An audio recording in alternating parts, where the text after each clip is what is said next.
ईशावास्यमिदं सर्वं यत्किञ्च जगत्यां जगत् तेन तक्तेन भुञ्जीथा मा बुधः कस्य स्विद्धनम् दुर्लभो विषयत्यागो दुर्लभं तत्त्वदर्शनम् दुर्लभा सहजावस्था सद्गुरु करुणा विना सहनावतु सहनौ भुनक्तु सह वीर्यं करवावहै तेजस्विनावधीतमस्तु मा विद्विषावहै वन्दो गुरुपदकञ्ज कृपा सिंधु नररूप हरि महामोहतमपुंज जासु वचन रविकर निकर जासु वचन रविकर निकर। बोलिए प्रेम से श्री सद्गुरु महाराज की, श्री सद्गुरु महाराज की, श्री सद्गुरु महाराज की। अव्यक्त रूप में अनंत श्री विभूषित परमाराध्य ब्रह्मलीन गुरुदेव के त्रैलोक पावन पाद पद्मों में कोटि कोटि नमन। गुरुदेव के मस्तिष्क स्वरूप ब्रह्मलीन पूज्यपाद महर्षि संत सभी परमहंस जी महाराज, उनके हृदय स्वरूप पूज्यपाद ब्रह्मलीन महर्षि साई स्वामी जी महाराज तथा संत मत के वर्तमान आचार्य महर्षि हरनंदन परमहंस जी महाराज के चरण कमलों में कोटि कोटि नमन, कोटि कोटि प्रणाम। आदरणीय सत्संग प्रेमी सज्जनों, भक्तिमती माताओं एवं बहनों, सबको नमन है, सबको प्रणाम है।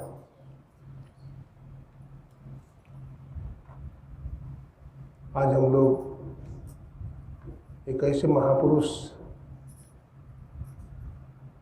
के घर में आए हुए हैं, हमारे ब्रह्मलीन आदरणीय श्रद्धेय श्री जगलाल शर्मा जी। वो अभी शरीर में नहीं है। उन्होंने ऊपर का जो सत्संग मंदिर बनवाया है, कारखाना में काम करते थे, बड़े लौह पुरुष थे और सत्संग करना, ध्यान करना तो उनका सांस सांस में था। उनके सुपुत्र हैं अभी श्रद्धेय श्री महेश जी, अनिल जी और श्री नवीन जी, और इनकी पुत्रियां भी हैं, इनकी 3 पुत्रियां भी हैं, सब सत्संगी हैं। तो गए तो जरूर, लेकिन अपने बेटा बेटी पूरे परिवार को, समाज को सत्संगी बनाकर गए। जाते तो सब लोग हैं, लेकिन अपना काम करके भी जाते हैं। हमको पूरा विश्वास है कि अपना काम करके गए। कुछ काम करके जाना, दुनिया से जाने वालों जाते हैं रोज, लाखों बेकार खाने वालों, बड़े बड़े लोग चले जाते हैं, लेकिन वो महापुरुष पूजनीय है, धन्य है, जो सत्संग ध्यान करके भजन करके चले गए।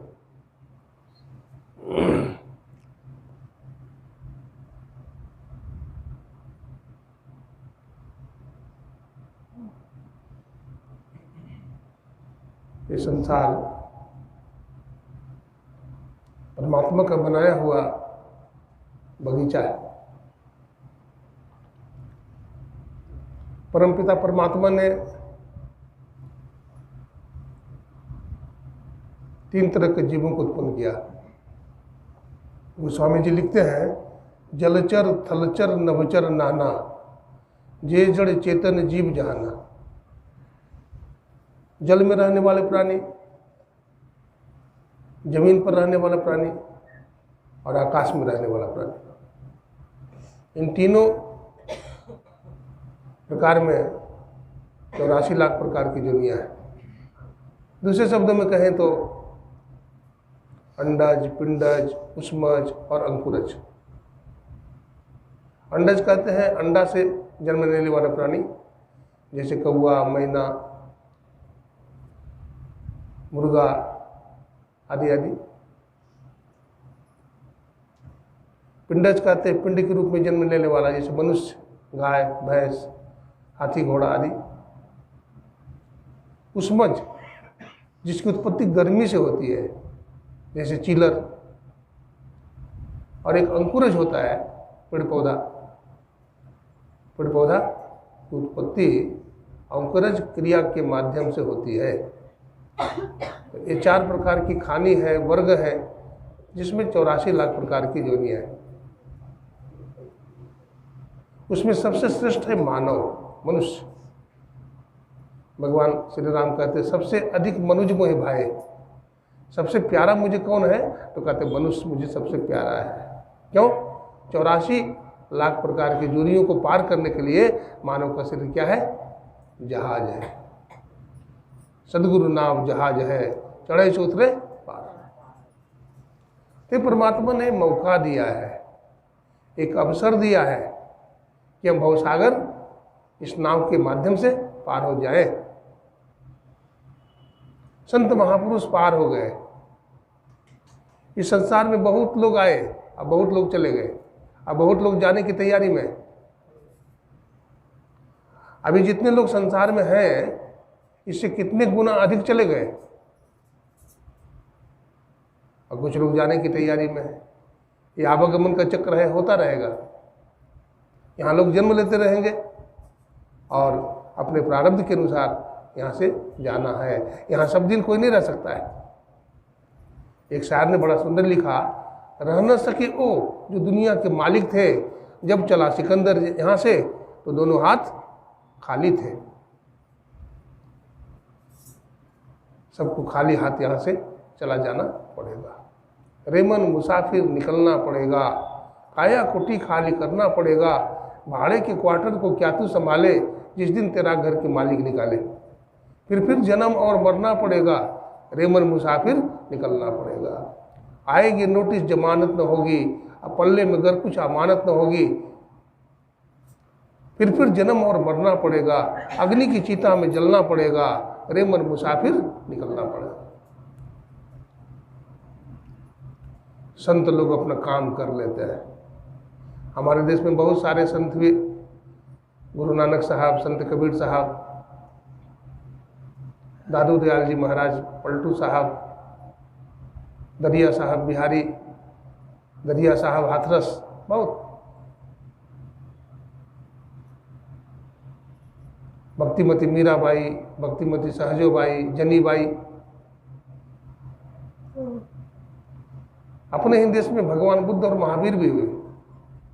भगवान बुद्ध का नाम तो सुने होंगे आप लोग। भगवान बुद्ध का जन्म कहाँ हुआ था? लुम्बिनी वन, नेपाल में। उनके पिता का नाम था सिद्धार्थ। सिद्धार्थ था?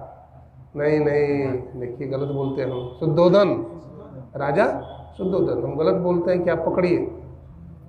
हाँ, राजा शुद्धोधन। भगवान बुद्ध को वैराग्य हो गया, आप जानते हैं। मुर्दा को देखा, रोगी को देखा, वृद्ध को देखा, वैराग्य हो गया। आदमी बूढ़ा भी होता है, आदमी मरता भी है, आदमी के शरीर में रोग भी होता है। तो फिर संसार में सुख नहीं है क्या? मनुष्य सुखी हो सकता है? एक सज्जन से पूछा, क्या मनुष्य सुखी हो सकता है? बोला, हाँ महाराज, सुखी हो सकता है। तो हम वही काम करेंगे जिससे इंसान सुखी हो जाए। रथ लौटा दो, रथ को वापस कर दिया गया। भगवान बुद्ध गंभीर हो गए। मनुष्य मरता भी है,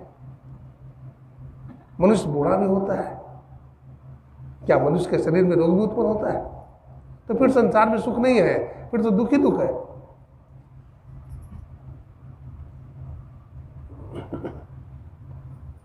भगवान बुद्ध का फिलॉसफी है सर्वम दुखम।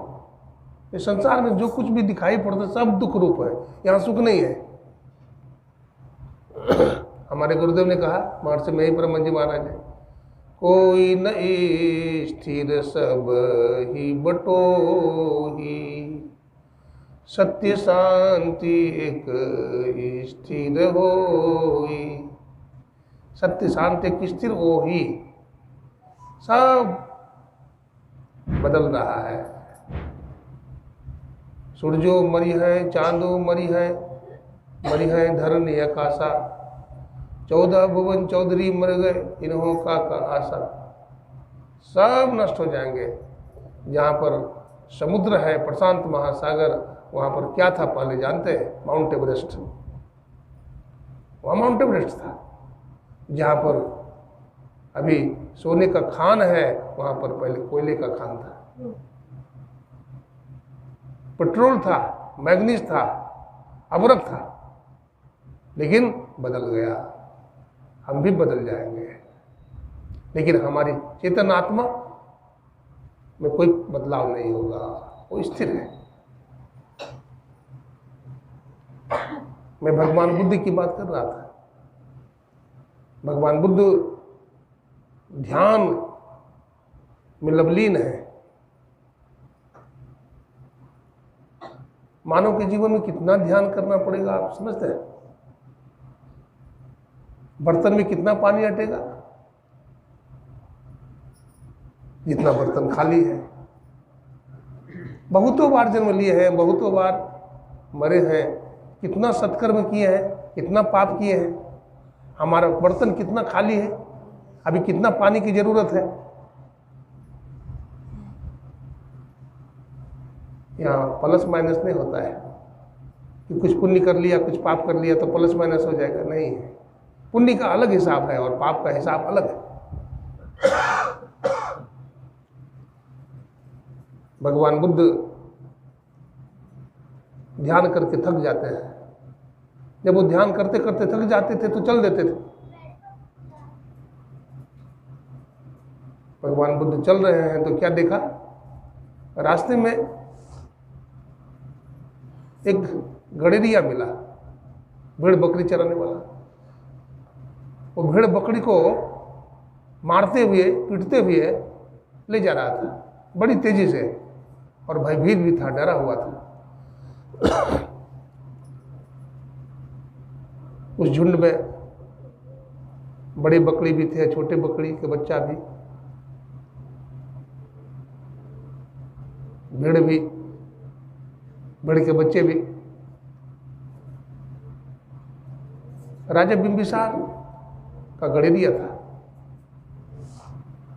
वो भेड़ बकरी को मारते पीटते ले जा रहा था। एक छोटा सा भेड़ का बच्चा भटक भटक के चल रहा था, लगड़ा कर चल रहा था। उसके पैर से खून की धारा बह रही थी और अपनी भाषा में भे भे कर रहा था। भगवान बुद्ध को दया आ गई, लेकिन उस हालत में भी गड़ेरिया पीटते जा रहा था।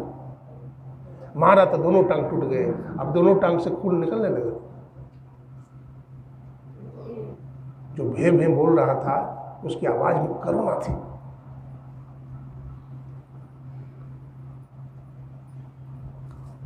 उसकी करुणा को भगवान बुद्ध ने परखा और बोला, ए गड़ेरिया, क्यों मार रहा है इसे?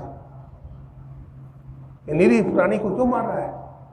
उसको गोद में उठा लेते हैं और उसके पैर से जो खून निकल रहा था ना, अपने कपड़ा से पूछ रहे हैं, उसको सहला रहे हैं। इसे कहाँ ले जा रहे हो? बोला, महाराज आपको मालूम नहीं है, राजा बिंबिसार के हम गड़ेरिया हैं। वो प्रत्येक दिन बलि देते हैं। इन सारे भेड़ बकरी के बलि हो जाएंगे आज। आप कितना इसकी रक्षा करेंगे? अच्छा, तुम्हारा राजा बलि भी देता है? बोला, हाँ, बहुत सारे भेड़ बकरी का रोज ये सब का बलि हो जाएगा आज। बोला, ठीक है, तो मैं भी तुम्हारे साथ चलता हूँ। भगवान बुद्ध पीछे पीछे और गड़ेरिया आगे आगे जा रहे हैं। भेड़ बकरी को भी आके जा रहा है। भगवान बुद्ध उस भेड़ के बच्चा को गोद में लिए हुए वहां पहुंचते हैं जहां राजा का दरबार है। अब बलि की तैयारी हो रही है, पुरोहित सब तैयार है। अब वो औजार लेकर के खड़ा है। जब बुद्ध वहां पहुंचते हैं तो राजा साहब वहां आते हैं। राजा के सामने पुरोहित जो है अपना कटार उठा लेता है और प्रहार करना चाहता है भेड़ के ऊपर। जैसे ही प्रहार करना चाहता है तो बुद्ध दौड़ करके वहां चले जाते हैं और अपना दोनों हाथ ऐसे रख देते हैं। तेजस्वी चेहरा वो देखकर उसका मन बदल जाता है और रुक जाता है। बुद्ध पूछते हैं, तुम बलि क्यों देते हो? बिंबिसार ने कहा, महाराज मैंने बहुत पाप किया है, पापों से मुक्ति के लिए मैं इन पशुओं की बलि देता हूं। बुद्ध ने कहा, राजन पाप तूने किया है। ये निरीह प्राणी, ये निरीह जानवर को मारने से तुम्हें पुण्य नहीं मिलेगा, तुम्हारा पाप और भी बढ़ जाएगा। तुम इन निरीह प्राणियों को, बेकसूर प्राणियों को मारकर पुण्य कमाना चाहता है, अपना पाप धोना चाहता है। ऐसा नहीं होता है, ऐसा नहीं होगा। भगवान बुद्ध की वाणी को सुनकर के राजा के हृदय पर बड़ा चोट लगता है, उसका मन बदल जाता है और राजा भगवान बुद्ध के श्री चरणों में गिर जाता है। बोला, महाराज आपके सत्संग के माध्यम से, आपकी वाणी के माध्यम से मुझे ज्ञान हुआ, मैं पापी हूं, हमारा उद्धार कैसे होगा, हमारा कल्याण कैसे होगा, कल्याण का रास्ता बता दे। तो भगवान बुद्ध ने उसको कहा, कल्याण का रास्ता अपने अंदर में है, जीवों पर दया करो,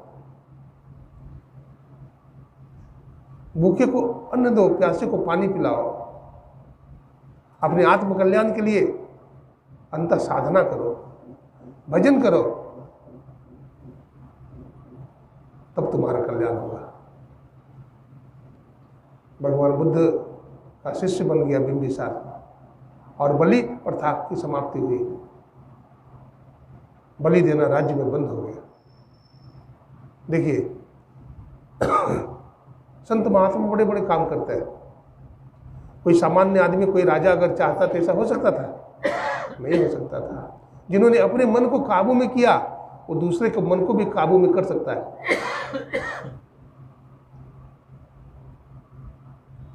अभी किसी आदमी को कोई बात को मानेगा, आपकी बात नहीं मानेगा, लेकिन संत महात्मा भी उसको समझा देते हैं, उसके हृदय में बैठा देते हैं और उनकी बात को मान लेता है।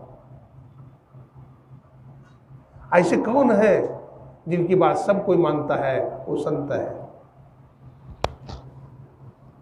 इसलिए संत जब आते हैं इस धरती पर, और भगवंत भी आते हैं इस धरती पर, लेकिन संत के माध्यम से जितना काम होता है उतना भगवंत के माध्यम से नहीं होता है।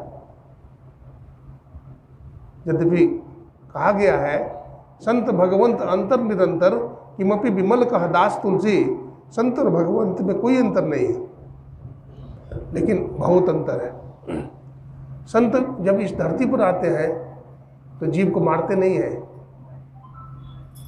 भगवंत जब आते हैं, भगवान राम आए, भगवान श्री कृष्ण आए, तो रावण को मारे, कुंभकर्ण को मारे और बहुत सारे राक्षसों को मारे। भगवान श्री कृष्ण आए तो कंस को मारे, अघासुर, बकासुर, पूतना, बहुतों को मारे, उसका उद्धार किया। लेकिन भगवान बुद्ध आए, भगवान महावीर आए, संत कबीर और गुरु नानक साहब आए तो किसी प्राणी को मारे नहीं, उसके हृदय को परिवर्तन कर दिया और सच्चा रास्ता पर लगा दिया। संत पलटू ने कहा, सबसे बड़े हैं संत दूजे नाम है, तीजे दस अवतार तुम्हें प्रणाम है, ब्रह्मा विष्णु महेश सकल अवतार है, अरे हारे पलटू सबके ऊपर संत मुकुट सिरताज है। संत सबसे बड़े हैं, इसलिए पहली भक्ति में संत का संग करें हम। संत हमें क्या बताते हैं? संत महात्मा कहते हैं, ऐ लोगों, तुम संसार में भटक रहे हो, तुम बाहर में जिस परमात्मा को खोज रहे हो वो बाहर में मिलने वाला नहीं है। वो परमात्मा कहाँ है? अपने अंदर में है। गुरुदेव ने कहा, घटपट तिहु के पार में साईं बस ही यंत्रे, जो मिलन को चाहता चटपट से करूं संत संग्रह।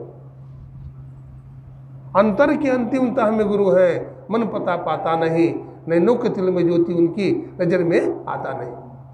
अंग संग हर वक्त रहता, प्रकट हो आता नहीं, हो रहे हैरान सागिल, जल्द दिखलाता नहीं।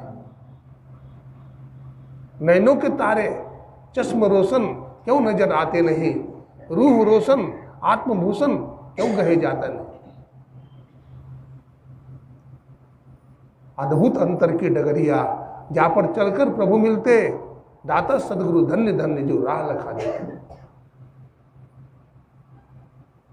परमात्मा की प्राप्ति का जो मार्ग है कैसा है? तो कहा बड़ा ही अद्भुत है, विलक्षण है। तो विलक्षण क्यों कहा? विलक्षणता क्या है? जब हम लोग देखते हैं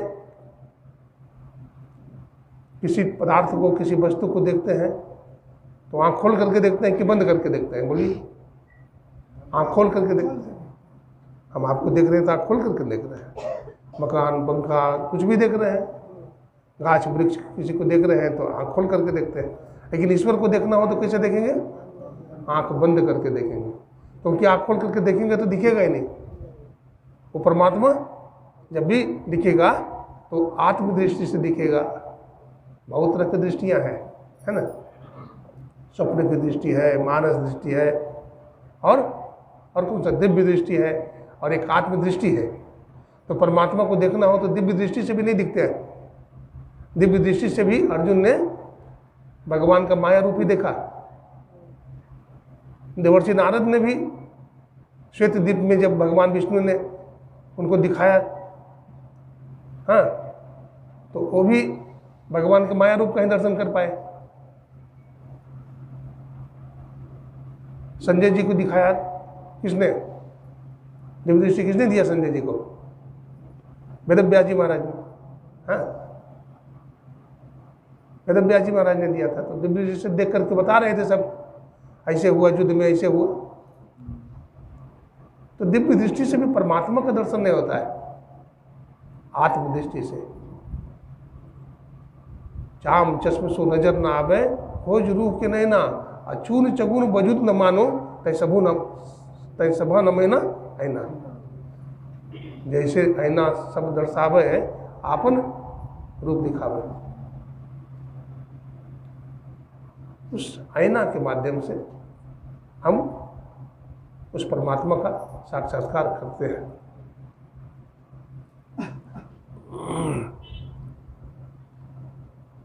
एक कहानी है, ध्यान से सुनिए।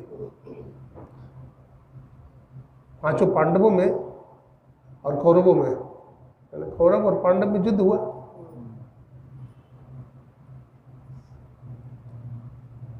युद्ध ठना, ये युद्ध हो गया, चलो जो भी हो, आप सब जानते हैं। युद्ध किस लिए हुआ? राज्य के लिए। आधा आधा तो देना नहीं चाहता था। तो भगवान ने कहा 5 गांव दे दो। 5 गांव भी नहीं दिया। बोला है केशव, बिना युद्ध किए हुए सुई के नोक पर भी जमीन नहीं दूंगा। चिढ़ते थे और अब लोग पांडव से चिढ़ते थे,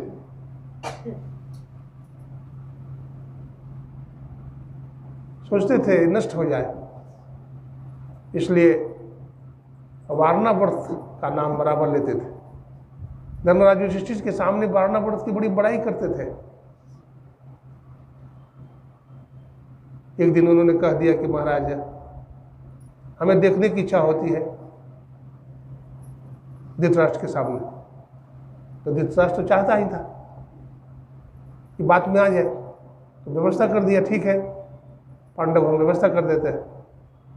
व्यवस्था कर दिया और उधर ऐसा मकान बना दिया, कैसा लाह का मकान, लाह का मकान, बारूद से बना हुआ, तेजाब से बना हुआ मकान, रासायनिक पदार्थ से बना हुआ मकान, लाह का मकान बनाया। काठी मारने का देर है, जलने में देर नहीं है। क्या होता है, ये लोग जाते हैं, लेकिन विदुर जी महाराज समझा देते हैं कि देखो कहीं पर भी जाना तो जगह का जांच कर लेना, कैसा जगह है, फिर उसमें निवास करना। पहुंचे वारणावत तो देखा, धर्मराज युधिष्ठिर ने पूछा कि भीम देखो ये कैसा मकान है। तो भीम की घ्राण शक्ति बड़ी तीव्र थी। कहा भैया इस मकान में आग लगने की देर है, जलने में देर नहीं है। ये लाह का बना हुआ है, बारूद और रासायनिक पदार्थ से बना हुआ है। तो और देखो, बोला इस खंभा है, उसको उखाड़ो। उस खंभा को उखाड़ा गया तो देखा एक सुरंग है, और सुरंग बाहर तक जाता है। अब अमावस के दिन आग लगाएगा, पूर्वोचन को भेजा गया। कौन आग लगाएगा, पूर्वोचन। पूर्वोचन आया बहुत लोगों को लेकर के, आधी रात में आग लगाएंगे, जब सो जाएगा सब, आग लगा दिया। आग लगा दिया, लेकिन वो लोग तो निकल गए सुरंग से। लेकिन ये लोग जो 5-10 गए थे, ये लोग जल करके मर गए। अब ये लोग सोच रहे हैं कि वो जो डेड बॉडी है, मरा हुआ जला हुआ जो पिंड है, वो 5 पांडव का है, लेकिन पांडव तो निकल गए। ये तो कहानी है। कहने का मतलब है कि ये संसार भी वारणावर्त है, वारणावर्त है संसार। हम लोग इसमें आ गए हैं धोखे से, है ना। ये मानव का शरीर वारणावर्त है, इसमें बिल है। तन नव द्वारा हो रामा, अति ही मलिन हो ठामा, तजी चढ़ो दसम द्वारे सुख पावो रे। ये 9 द्वार है जो गंदा द्वार है, जो आने जाने का मार्ग है संसार में। लेकिन 10वां जो द्वार है परमात्मा के पास जाने का मार्ग है। क्यों भटकता फिर रहा तू ऐ तलाशे यार में, रास्ता सहरग में है तिलवर पे जाने के लिए। रास्ता कहाँ बताते हैं संत लोग, कहते सहरग में। सहरग में आज्ञा चक्र, कहते वही रास्ता है। इसलिए उस रास्ता में प्रवेश करिए। उस रास्ता में क्या करिए, उसमें प्रवेश करिए। लेकिन कैसे कीजिएगा प्रवेश, तो सदगुरु रास्ता बताएंगे। बाबा गोरखनाथ ने कहा सदगुरु मिले तो उपरे बाबू, और नहीं तो परले हुआ। अगर सदगुरु मिल जाएंगे तो रास्ता बता देंगे, उबर जाओगे, काल से बच जाओगे, और नहीं तो कहते परले हुआ, विनाश हो जाएगा, नष्ट हो जाओगे। चूहा को देखे हैं और सांप को, चूहा खेत में बिल बनाता है और सांप उसी में रहता है। हमारे शरीर में भी बिल है, सुराख है। उस सुराख के माध्यम से हम निकल सकते हैं, निकल जाते हैं। लेकिन जुक्ति जरूर चाहिए, क्योंकि जुक्ति के बिना मुक्ति नहीं होती है।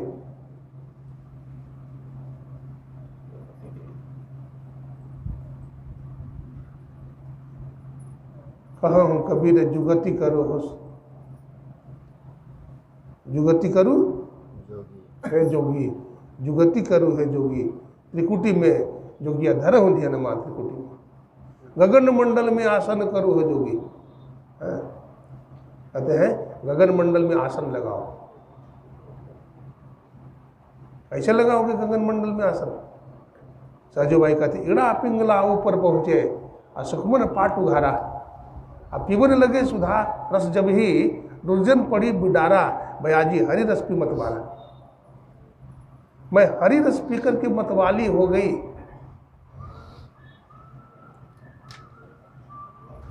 भयाजी हरि रस पी मतवाला। तो हरि रस कैसे पान करेंगे हम? जो अंतर्मुखी हो जाता है वो हरि रस को प्राप्त करता है।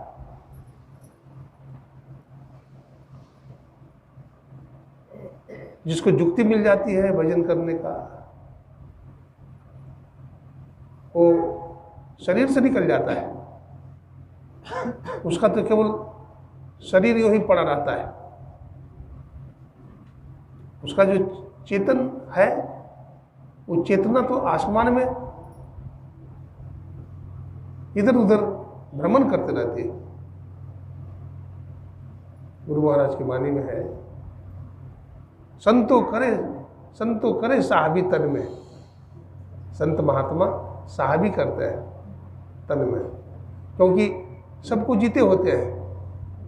तन को जीते होते हैं, इंद्रियों को जीते होते हैं, मन को जीते हुए होते हैं, सबको काबू में कर लेते हैं, इसलिए वो साहबी करते हैं। लेकिन हम तो इस मानव शरीर में गुलामी ही करते हैं। नहीं, हम गुलाम हैं। अब गुलाम को सुख मिलता है कभी? गुलाम को कभी सुख नहीं मिलता है। इसलिए गुलामी से हम छूटे।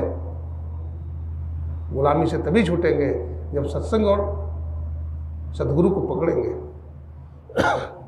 गुरु के ज्ञान में अपने को ले जाएंगे तो संसार फिर बोझ नहीं रहेगा, संसार खेल हो जाएगा, खेल।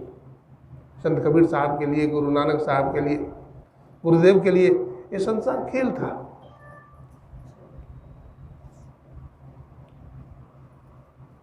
खेल कैसे हो जाएगा? एक राजा था, ठीक है, तो राजा गया एक संत के पास, श्री चरणों में प्रणाम किया, कहा कि हे भगवान, हम संसार में बहुत दुखी हैं, परेशान हैं। संत ने पूछा क्या हुआ? बोला राजपाट से हम ऊब गए हैं, ये राजपाट का हम परित्याग करना चाहते हैं। महाराज क्या बताऊं, राजा होने के कारण पूरा देश का भार मुझ पर है। कभी लड़ाई है तो कभी झगड़ा है, अनेक प्रकार के दंगे फसाद होते रहते हैं और हमारा मन जो है दुखी रहता है। मैं राजपाट छोड़ना चाहता हूं, मैं आपको दे देना चाहता हूं। महात्मा जी ने कहा कि क्या तुम राजपाट नहीं चलाना चाहते हो? बोला नहीं, मैं आपको दे देना चाहता हूं भार, और मैं जंगल तपस्या करने चला जाऊंगा। महात्मा जी मुस्कुराए। महात्मा जी ने कहा देखो, आज से राजपाट मेरा हो गया, तुम्हारा नहीं है, लेकिन चलाना तुम्ही को है।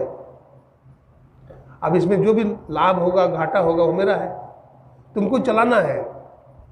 अब वो राजा साहब जो है राजपाट चलाने लगा। पहले तो लाभ होता था तो खुश हो जाता था, घाटा लग गया तो दुखी हो जाता था, लेकिन अब सुख दुख से परे हो गया, क्योंकि उसका है नहीं, उसका नहीं रहा, अब गुरु जी का हो गया, संत का हो गया, इसलिए वो टेंशन से परे हो गया और राजपाट करने लगा। हम भी बोझ माथे पर उठाए हुए हैं, बोझ माथे पर उठाए रहते हैं, अब परेशान होते रहते हैं, ये कैसे होगा तो वो कैसे होगा। अरे परमाराध्य को सौंप दो, अब सौंप दिया इस जीवन का, सब भार तुम्हारे हाथों में, उद्धार पतन अब मेरा है, गुरुदेव तुम्हारे हाथों में। हम में तुम में है भेद यही, हम न रहे तुम नारायण हो, हम हैं संसार के हाथों में, संसार तुम्हारे हाथों में, अब सौंप दिया इस जीवन का, सब भार तुम्हारे हाथों में। तो हम भी जब तक अर्जुन ने समर्पण नहीं किया भगवान को, तो भगवान भी उसके रथ पर नहीं बैठे, रथ का बागडोर नहीं पकड़ा, जब तक अकड़ता रहा भगवान ने भी कहा ठीक है तुम अकड़ो। जब भगवान के चरणों में झुक गया, भगवान ने कहा सर्वधर्मान परित्यज्य मामेकम शरणम व्रज अहम तुम सर्व पापेभ्यो मोक्षयिष्यामि मां शुचा। हे अर्जुन, सब धर्मों को छोड़कर के हमारे शरण में आ जाओ। देखिए जरा सा, भाष्यकार लिखते हैं भाई सब धर्मों को छोड़कर कह रहे हैं, तो भगवान तो धर्म की रक्षा के लिए प्रकट हुए हैं संसार में। यदा यदा ही धर्म से ग्लानिर्भवति भारत, जब जब धर्म की हानि होती है तो भगवान प्रकट होते हैं, इस धरती पर आते हैं संतों की रक्षा करने के लिए, जीवों की रक्षा के लिए। अब भगवान ये उल्टी बात बोल रहे हैं, सर्वधर्मान परित्यज्य। तो नहीं, भाष्यकार ने इसका अर्थ निकाला है, सर्वधर्मान का मतलब सब कर्मों को, सर्वकर्मान, सब कर्मों को न्यौछावर कर दो। किसको? प्रभु को। संन्यास कर दो, सभी कर्मों का क्या करो? संन्यास कर दो। यानी समझिए, संन्यास का मतलब भी त्याग ही होता है। संन्यास का मतलब क्या होता है? त्याग, और त्याग में शांति। भगवान ने कहा त्यागा शांति निर्गच्छति, त्याग से शांति मिलती है।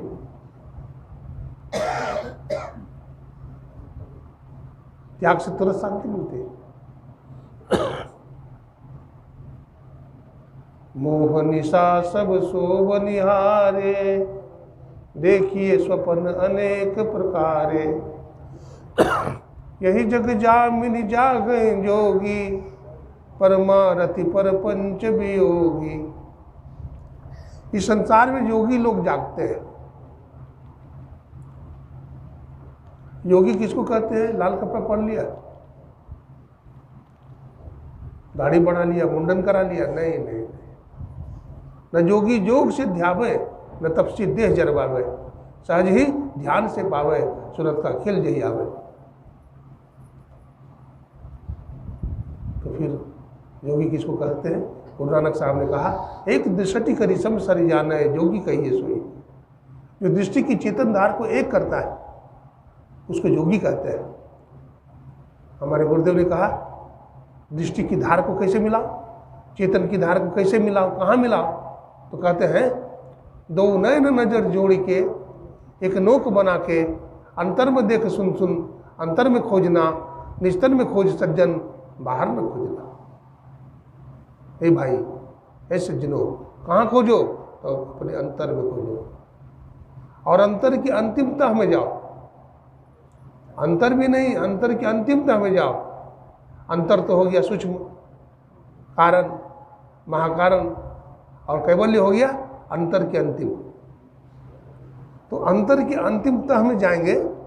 बतलाते हैं कैवल्य मंडल में जब साधक चला जाता है तो परमात्मा की दूरी कितनी रहती है जानते हैं? जैसे कोई कुआं है, कुआं में मकड़ी जाला लगा देता है तो पानी दिखता है ना? पानी तो दिखता है, लेकिन जाला का थोड़ा सा आवरण रहता है। जाला हट गया, आर पार हो गया। कैवल्य मंडल वैसा ही है। कैवल्य मंडल में गए, बस परमात्मा के बिल्कुल नजदीक चले गए, बस साक्षात्कार होने वाला है। क्या होगा? साक्षात्कार होने वाला है। परमात्मा का दर्शन नहीं होता है, परमात्मा का साक्षात्कार होता है। दर्शन नहीं कर सकते क्योंकि बाहरी आंख से दर्शन, चाम चश्म सुन नजर नावे, सुन रहे थे, खोज रूह के नैना। तो चेतन आत्मा के द्वारा परमात्मा का क्या होता है? साक्षात्कार होता है। इसलिए ध्यान साधन करने की जरूरत है। हमारे गुरु महाराज जो साधना बताए, मानस जप, मानस ध्यान, दृष्टि साधन और नादानुसंधान, इसको पूरी मुस्तैदी के साथ, पूरी सावधानी के साथ साधक को करना चाहिए।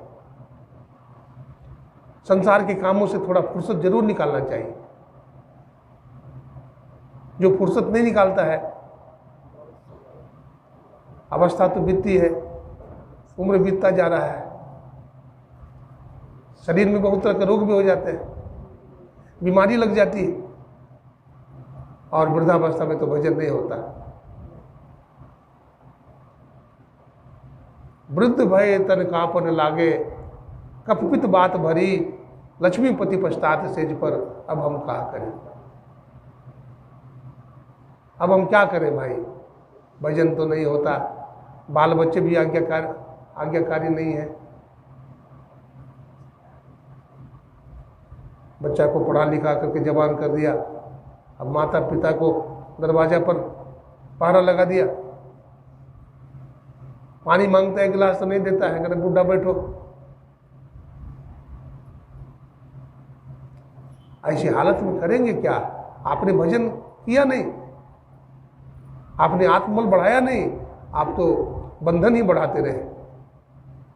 आप काम धंधा करते हुए सत्संग किया नहीं, काम धंधा करते हुए ईश्वर की भक्ति किया नहीं, आप तो संसार के मोह को बढ़ाते रहे, गड्ढा खोदते रहे, कुआं में तो गिरिएगा।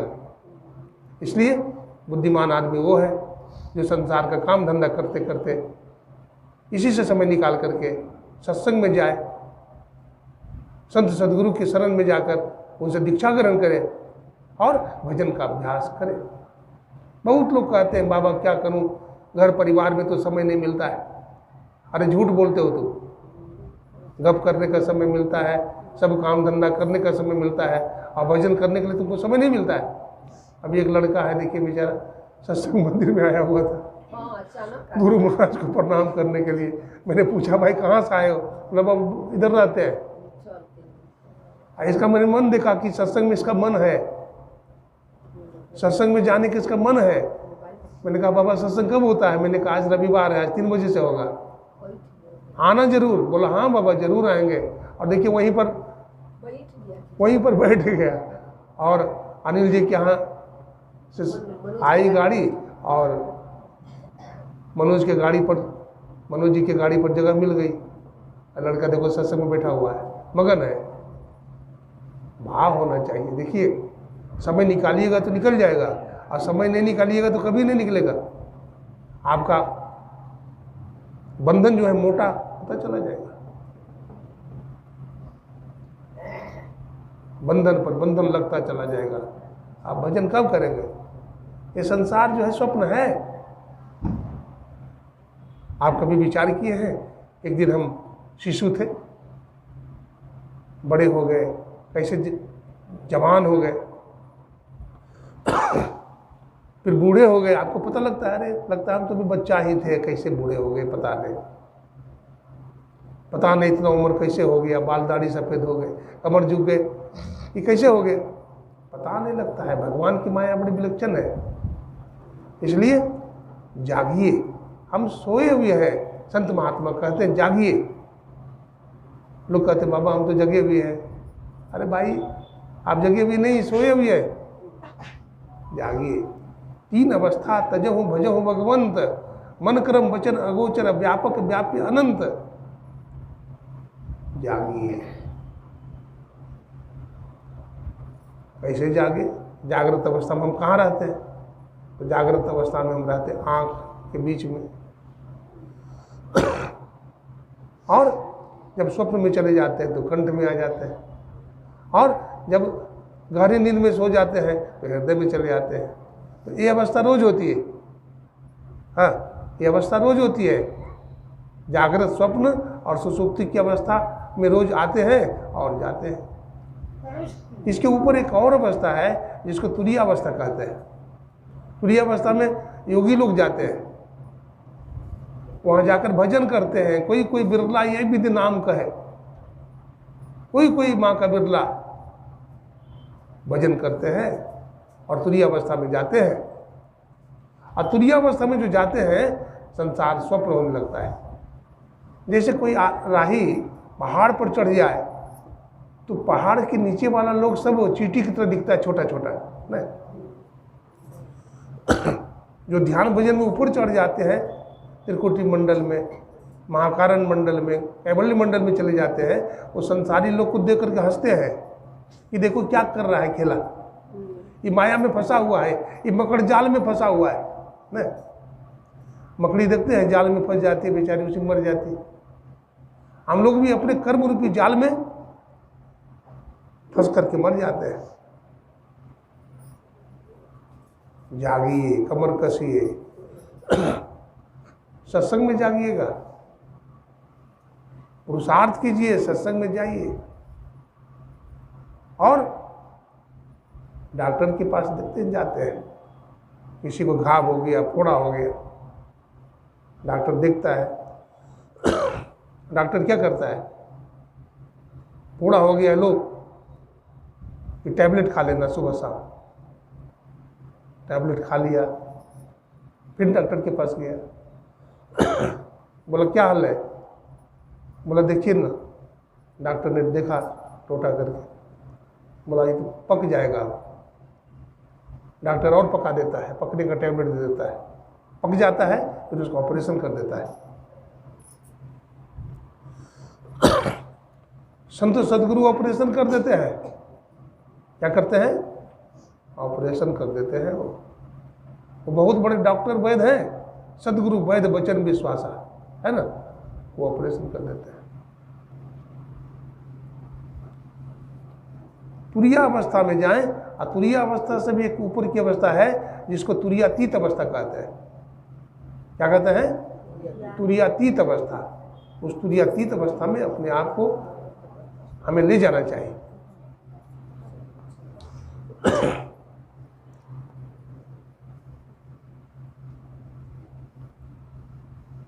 गुरु के प्रसाद बुद्धि उत्तम दशा को गहे, गुरु के प्रसाद शून्य में समाधि लाई है।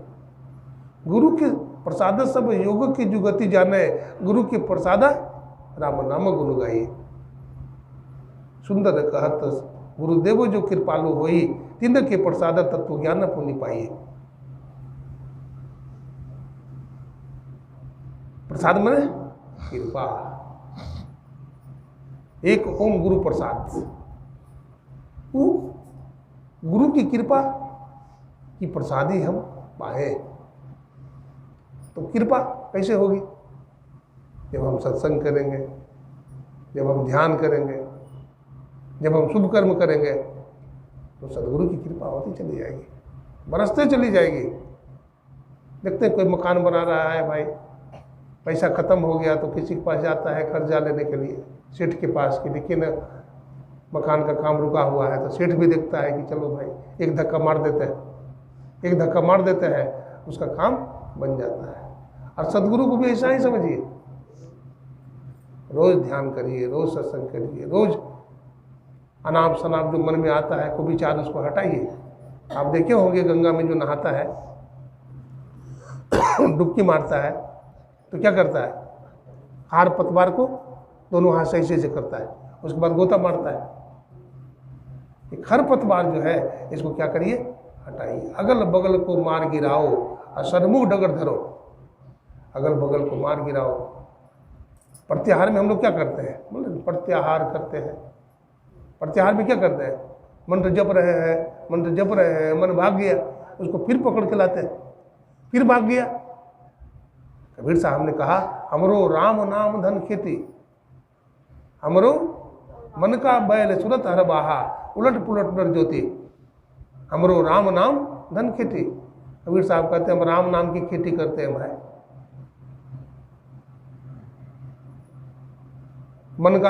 मन क्या है? बैल है, मन रूपी बैल है। मन देखिए बैले की तरह काम करता है, हर बार बोलता है हाउ हाउ, लेकिन बैलो रुक जाता है ना। जो समझदार बैल होता है, जो ट्रेनिंग लिया हुआ है, वो बैल रुक जाता है। हालांकि जो ट्रेनिंग नहीं लिया बैल रुकेगा, वो नहीं रुकता है। तो सदगुरु से दीक्षा लेकर के ध्यान भजन करता है, उसका मन तो ठहरता है।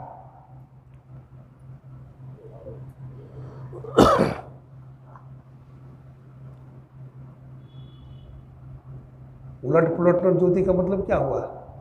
बोलिए तो, उलट पुलट नर ज्योति कहते हैं उलट पुलट करके जो। तो देखिए हम लोग ध्यान करने के लिए बैठते हैं, मानस जप करते हैं, ठीक है,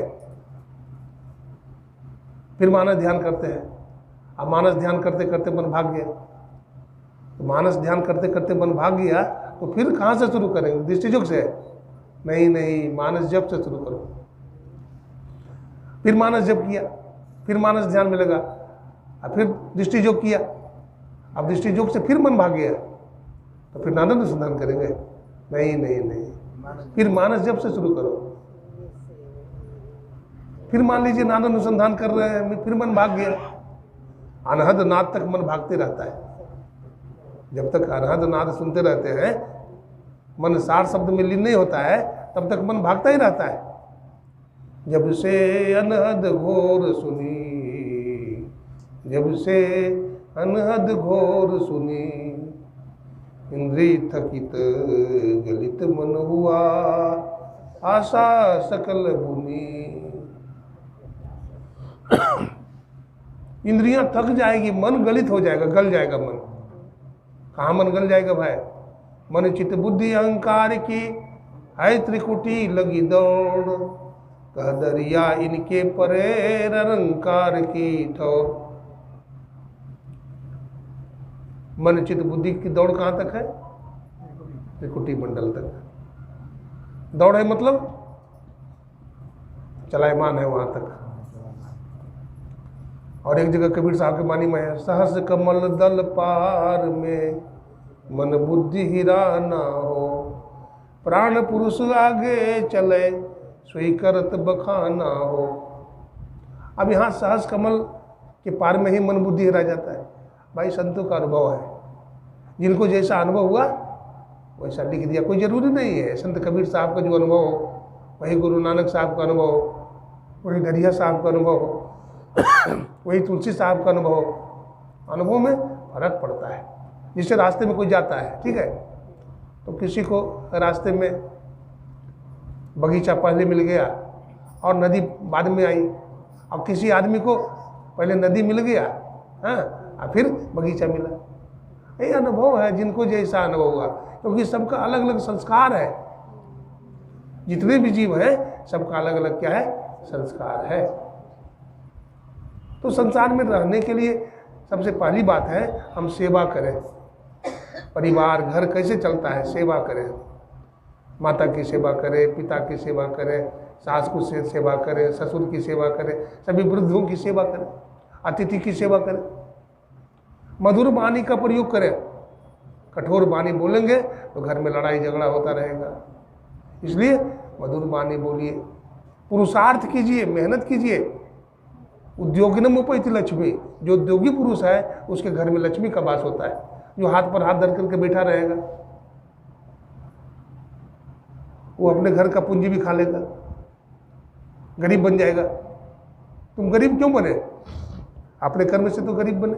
मेहनत करो, पसीना बहाओ, ठीक है, तब कुछ बात बने।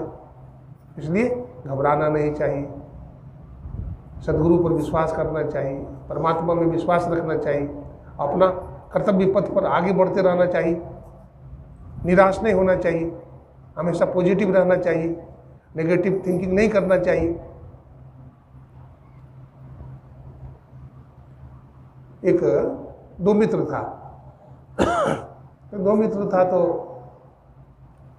भूख लगी दोनों को, तो सोचा देखो ना ये हमारा संबंधी है, इनके यहाँ चलो कुछ खाने को मिल जाए। तो सुबह का समय था, अभी दूध निकाला गया था, तो सोचा कि चलो दूध से ही सेवा कर देते हैं। तो आधा आधा गिलास दोनों मित्र को दिया। तो एक मित्र बोलता है आधा गिलास दूध दे दिया। क्या बोला? देखो ना आधा गिलास दूध दे दिया। और दूसरा मित्र बोलता है देखो ना आधा ही गिलास दूध दिया। क्या दिया? आधा ही गिलास दूध दिया, मैंने बहुत थोड़ा दिया। एक को संतोष है उसी में और एक को उसी में असंतोष है। ये भावना पर निर्भर है। संतोष रखिए, दुनिया की भी सब संपत्ति आपको दे दी जाएगी तो भी आपका मन नहीं भरेगा, इसलिए इस पर ढूंढ डालिए। गोधन गज धन बाज धन और रतन धन खान, जब आवे संतोष धन सब धन धूलि समान। जब संतोष धन आ जाएगा तो सब धन धूलि के समान, धूलि जैसे धन जाको। हाँ, और सूली से सारा सुख ये संसार असुख सूली के समान है और धन धूलि के समान है। आज हमारा है तो कल किसी और का है। आवागमन का चक्र में हम फंसे हैं, आवागमन के चक्र से छूटे, इसके लिए संत के शरण में जाएं, उनसे जुक्ति सीखें, भजन करें, वो भजन बता दें तो पंच पाप से अपने आप को बचाएं। इस तरह से करते करते एक न एक दिन ईश्वर को हम प्राप्त कर लेंगे। आज सत्संग करने के लिए हम आदरणीय ब्रह्मलीन जगलाल शर्मा, माता जी का नाम क्या है? भाग श्रद्धेय नवीन बाबू हैं, इनकी 3 बेटा और 3 बेटियां भी हैं। सब इसी रास्ते पर चलते हैं और सत्संग करते रहते हैं। मैं गुरु महाराज से प्रार्थना करता हूँ कि इस परिवार में सुख शांति रहे, सब भजन करें, सत्संग करें। और जितने भी सत्संगी भाई माता बहनें आए हैं, सबके लिए गुरु महाराज से मंगल कामना करते हैं। हम आते हैं, ठहरते हैं वहाँ सत्संग मंदिर में, तो हम एक ऐसे सख्त है हमारे श्रद्धेय अनिल बाबू, ये रोज़ दिखते हैं और सेवा करते हैं। हाँ, अब इनको तो हम हनुमाने कहें तो कोई अतिशयोक्ति नहीं होगी। हाँ, इतनी सेवा इनकी है, जैसे कछुआ होता है ना, अपने बच्चा का ख्याल करता है, उसी तरह से लगता है कि जब तक आश्रम जाते नहीं है तब तक इनका कुछ खो गया है। हम पूछते हैं कैसे आ गए, बोले बाबा आ गए, है ना। देखिए, जिसको सदगुरु से प्रेम है,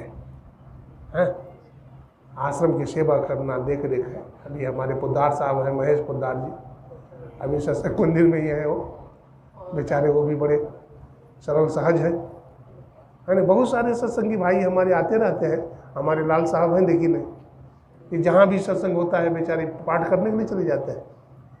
ये भी अपना काम धंधा छोड़ करके भी चले जाते हैं। हमारे बहुत सारे माताएं बहनें हैं। घर से मोह को हटाइए,